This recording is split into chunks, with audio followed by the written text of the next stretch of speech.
जैसा कि last episode में हमने देखा कि जियान और ice emperor Milton auction house के अंदर थे और वो वहाँ से जा ही रहे थे कि तभी सेविका आकर उन्हें ये बताती है कि नयन रैन याफी से मिलना चाहती है। अब जियान और आइस एम्परर एक जगह छुपकर नयन रैन की बातें सुनते हैं। नयन रैन याफी को अपने दादाजी की कंडीशन के बारे में बताती है और कहती है कि मेरे दादाजी पिछले 3 सालों से पॉइजनस से पीड़ित हैं और दुनिया भर के एल्केमिस्ट को मैंने उन्हें दिखा लिया लेकिन वो सही नहीं हुए। लेकिन मैंने अपने टीचर के कहने पर उन्हें पिल किंग गूही को दिखाया तो उन्होंने पिल्स दे दी और उनकी पिल काम तो करी, लेकिन उसके ठीक होने के लिए अंदर से उस जहर को बाहर निकालना था और ऐसा सिर्फ वही कर सकता है जो एल्केमिस्ट तो हो लेकिन उसके पास हेवनली फ्लेम्स भी होनी चाहिए। अब ऐसा आदमी जो एल्केमिस्ट भी हो और हेवनली फ्लेम्स को भी अपने पास रखता हो, ऐसा एल्केमिस्ट तो मिलना बहुत मुश्किल है। इसीलिए अब नयन रैन याफी के पास आई है क्योंकि याफी कई सारे एल्केमिस्ट को जानती है और उसके कनेक्शन में कोई तो ऐसा एल्केमिस्ट होगा ही जो इन दोनों चीजों को जानता हो। नयन रैन उससे ये भी कहती है कि अगर तुमने मेरे दादाजी को ठीक करने में मेरी मदद कर दी तो मैं तुम्हें कई सारे रिवॉर्ड दूंगी और फिर उन रिवॉर्ड्स की लिस्ट भी देती है।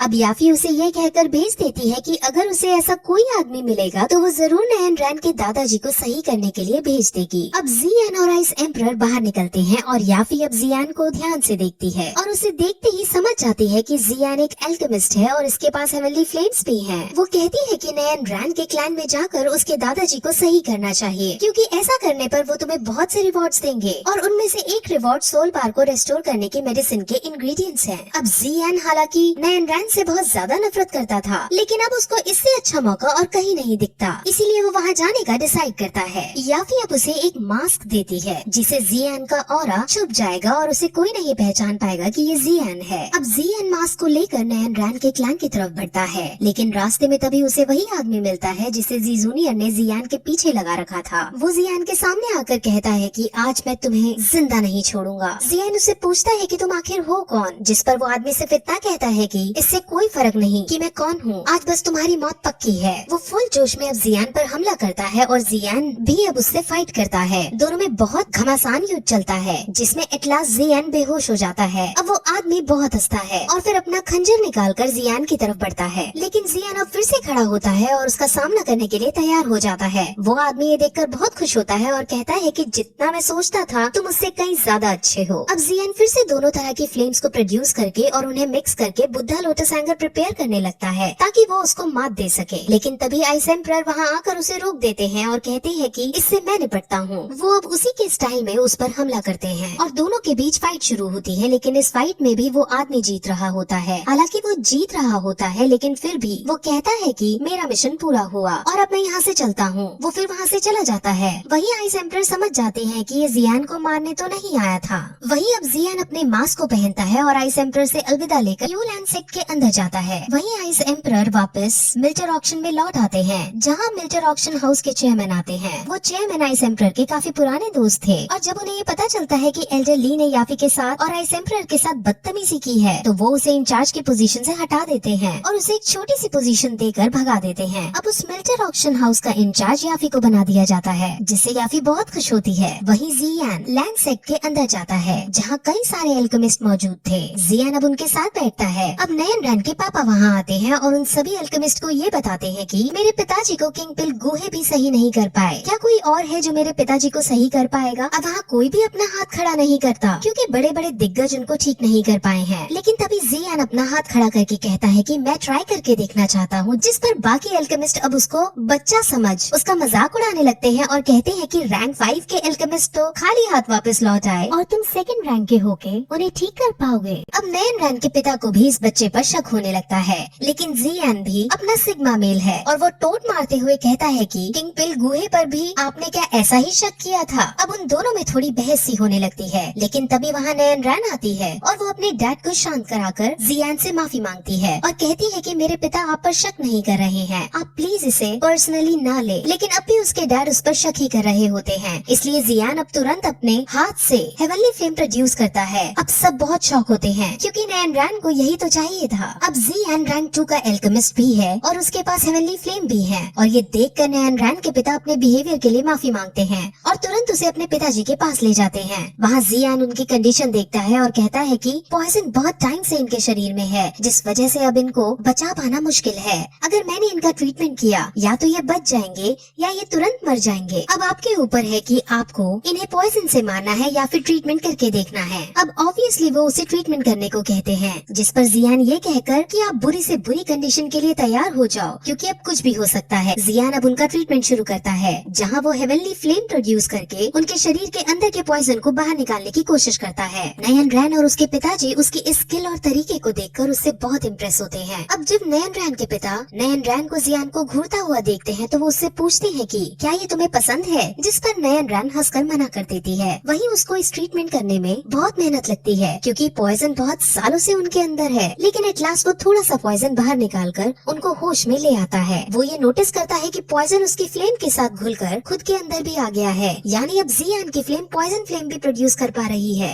वहीं नयन रैन अपने दादाजी को होश में आते देख बहुत खुश होती है और उनके पास जाने की कोशिश करती है, लेकिन तभी उसके दादाजी उसको खुद से दूर रहने को कहते हैं क्योंकि दादाजी नयन रैन से बहुत गुस्सा थे। असल में जब नयन रैन ने शादी तोड़ी थी तब उसके दादाजी गुस्से में आकर अपनी लेवल्स बढ़ाने का ट्राई करने लगे और इसी बीच उनको किसी जहरीले जानवर ने काट लिया और तभी से वो बिस्तर में पड़े हैं। अब उनका ऐसा ही ट्रीटमेंट एक हद तक चलने वाला है और आज का ट्रीटमेंट उनका खत्म हो गया है, इसलिए जियान वहाँ से जाने लगता है। लेकिन जियान को जाता देख नयन रैन उसके पास आती है और उसका धन्यवाद करती है। वो उससे और भी बातें करना चाह रही थी, लेकिन जियान को उससे बात करने में कोई इंटरेस्ट नहीं है और वो तुरंत वहाँ से चला जाता है। नयन रैन को ये बहुत एरोगेंट लगता है। वहीं जियान अब वापस आकर मेडिटेट करता है, जहाँ वो अपनी इस नई पॉइजन फ्लेम को देखता है। उसको पता चलता है कि इस पॉइजन फ्लेम को पाकर मैं बहुत ज्यादा शक्तिशाली हो गया हूँ। इस पॉइजन फ्लेम के अंदर खुद की अपनी एनर्जी है जो बहुत ज्यादा शक्तिशाली है। असल में नयन रैन के दादाजी के 3 सालों में डॉग की पावर कम होती जा रही थी और वो इसीलिए क्योंकि ये पॉइजन उनके पावर को खींच रहा था और अब वही खींची हुई पावर जियान को पॉइजन फ्लेम के रूप में मिल गई है।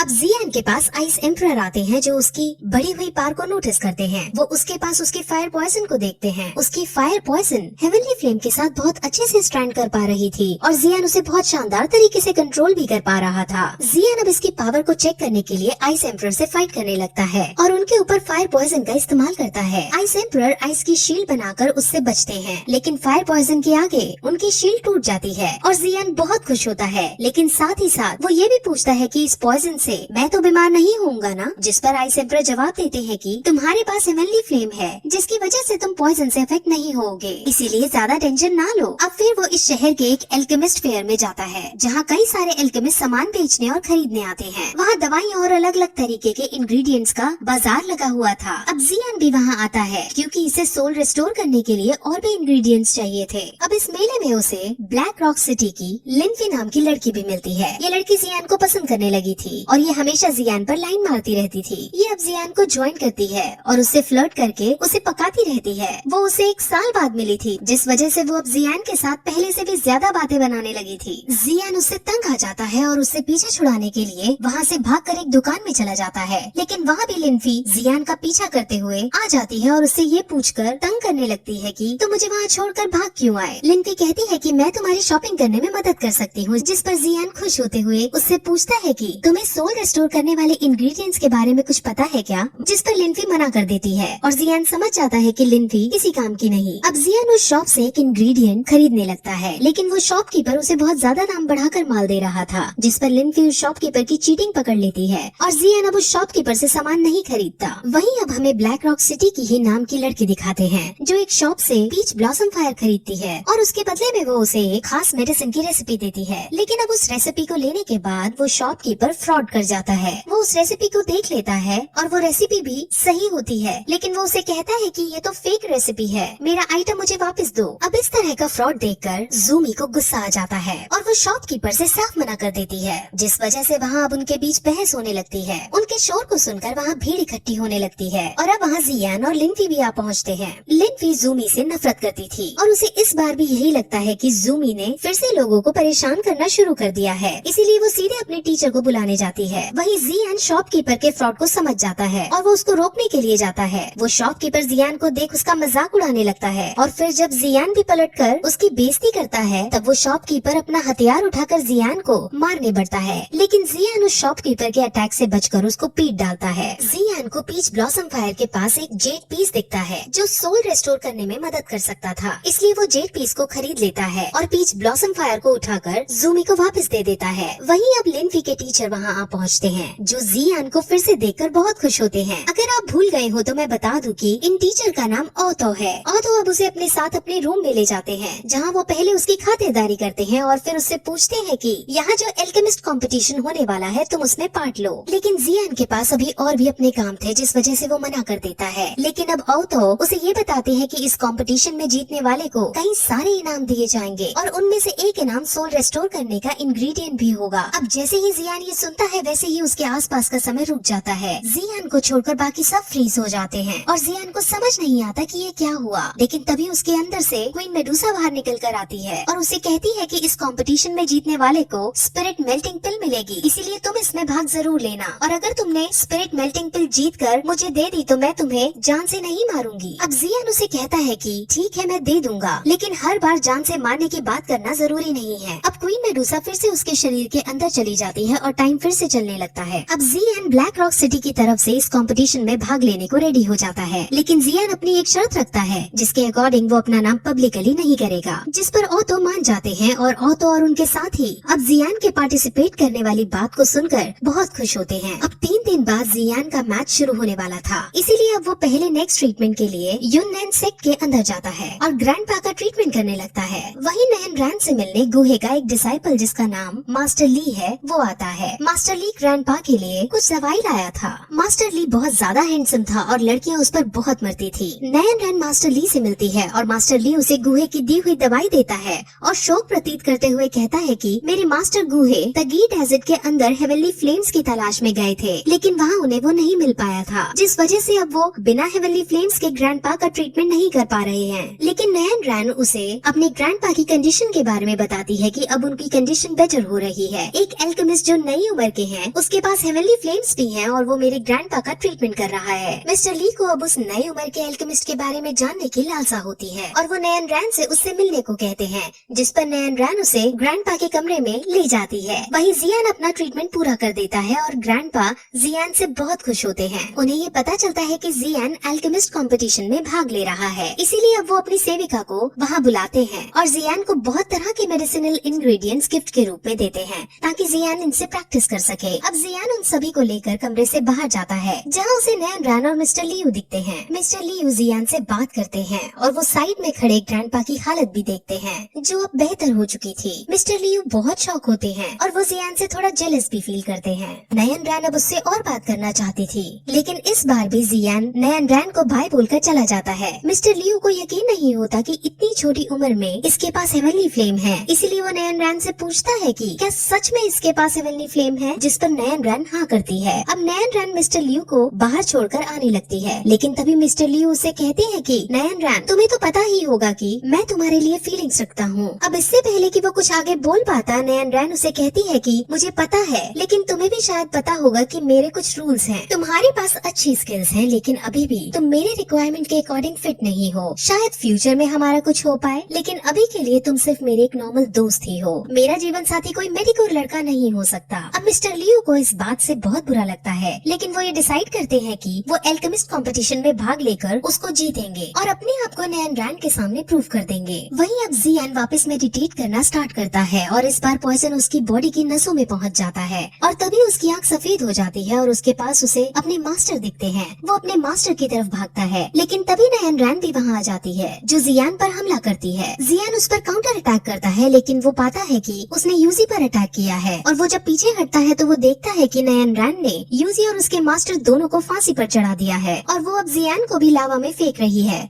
वो बहुत डर जाता है, लेकिन तभी उसके मास्टर उसे नींद से जगा देते हैं, जिससे उसे पता चलता है कि वो सिर्फ एक सपना देख रहा था। असल में जितनी बार वो ग्रैंडपा का इलाज करता है उतनी बार उसके शरीर का पॉइजन थिक होता जाता है। वहीं अब जियान एल्केमिस्ट कंपटीशन के अंदर जाता है, जहां और भी कई सारे पार्टिसिपेंट्स आ रहे थे। वहां अब उस शहर की राजकुमारी जिसका नाम यूनियर है वो भी आती है। यूनियर भी छोटी हाइट की है और बहुत शरारती टाइप की लड़की है। उसको सब पर अपना अधिकार जमाने में मजा गुस्सा आता था और वो हमेशा कोई न कोई दिक्कत खड़ी कर देती थी। वहीं अब जियान के सामने राजकुमारी यूनियर और मिस्टर लियू आते हैं। मिस्टर लियू जियान को राजकुमारी के बारे में बताते हैं कि इनको एल्केमिस्ट में रैंक 3 का पद हासिल है और फिर राजकुमारी को जियान के बारे में बताते हैं कि इसके पास हेवनली फ्लेम्स भी हैं। राजकुमारी का मन उनको देखने का करता है, लेकिन जियान उसको हेवनली फ्लेम्स नहीं दिखाता और उनसे कहता है कि हेवनली फ्लेम्स शो ऑफ करने के लिए नहीं होती। अब राजकुमारी का ईगो इस बात से हर्ट हो जाता है और वो उसकी शक्तियों के बारे में पूछती है कि आखिर तुम्हारे पास ऐसा है क्या जो तुम मुझे मना कर रहे हो। जियान कुछ नहीं बोलता, जिस पर राजकुमारी को अब और गुस्सा आ जाता है और अब वो फायर बॉल्स क्रिएट करके जियान की तरफ फेंकने लगती है। जियान अपनी नॉर्मल फायर से उसके अटैक को डिफेंस करता है और बहुत कोशिश करने के बाद भी राजकुमारी जियान को नहीं हरा पाती। अब राजकुमारी को बहुत गुस्सा आता है और अब वो एक बड़ा सा फायर बॉल बनाती है और वो फायर बॉल खुद उन पर ही संभल नहीं पा रहा होता। लेकिन तभी वहाँ राजकुमारी के मास्टर, जिनका नाम प्रेसिडेंट फामा है, वो आ जाते हैं और वो उसके फायर बॉल को नष्ट करके उसे शरारत ना करने को कहते हैं। वहीं उनके साथ पिल्किंग गुहे भी थे जो अब जियान को देखते हैं। हालांकि जियान ने मास्क पहन रखा था जिस खातिर उन्हें कोई पहचान नहीं पा रहा था। गुहे जियान के पास आकर उसकी तारीफ करते हैं और उसे कहते हैं कि मैंने भी हेवनली फ्लेम्स प्राप्त करने की कोशिश की, लेकिन मैं नहीं कर पाया। मैं हेवनली फ्लेम्स देखना चाहता हूँ, तुम मुझे भी फ्लेम्स दिखाओ। जिस पर जियान उनसे भी मना कर देता है और कहता है कि मेरे मास्टर ने मेरी फ्लेम्स का शो ऑफ करने से मना करा था। और इस तरह ये एपिसोड यहीं खत्म हो जाता है।